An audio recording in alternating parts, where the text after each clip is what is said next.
Hi, my name is Stu Seltzer, and now we're going to talk about the financial terms of a trademark licensing deal. This answers the key question: how much is this going to cost me? You've decided you want to get a license, you've decided which license you want to get, but now you have to figure out, how much is this going to cost? Can I really afford it?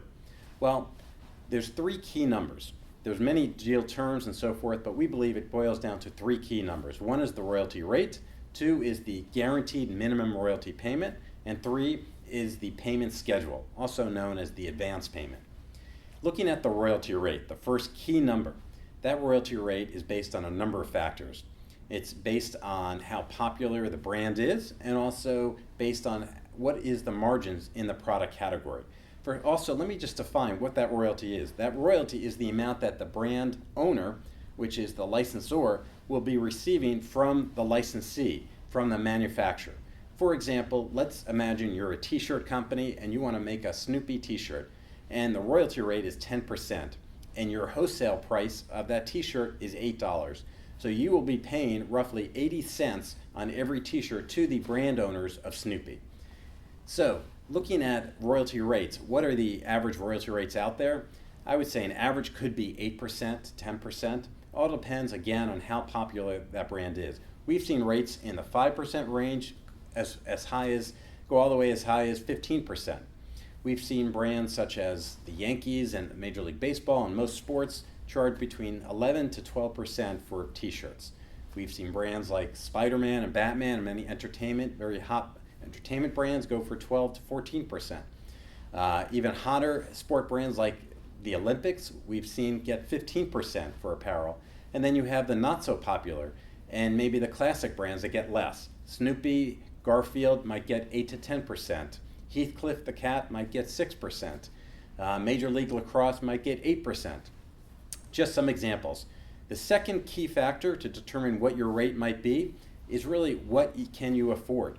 We have seen rates in the 5% and so forth for food companies. We have seen rates in the 10% range for apparel companies. We have seen rates as high and over 15% for trading card companies. Why? Because those paper trading card companies have a higher margin.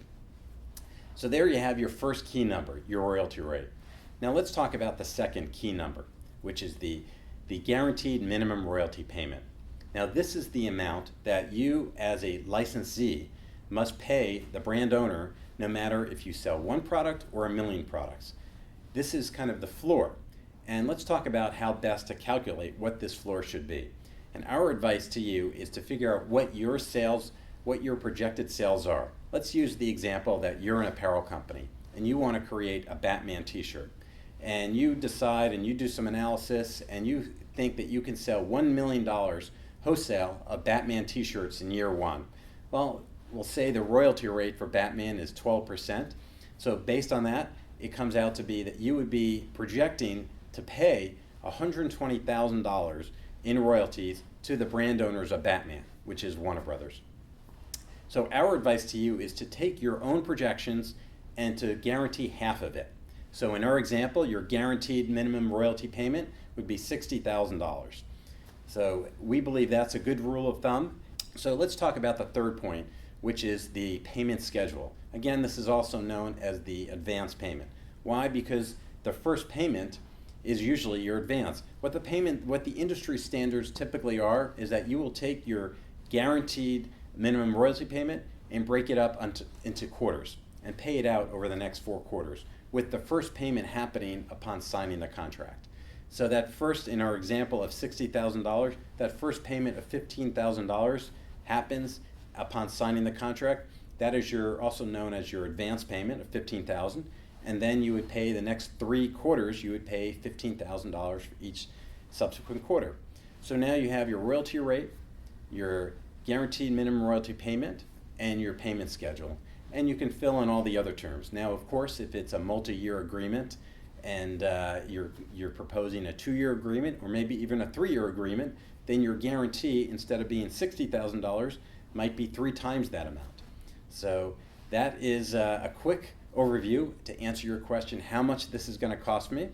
And we wish you luck. And my name is Stu Seltzer, and thanks for watching.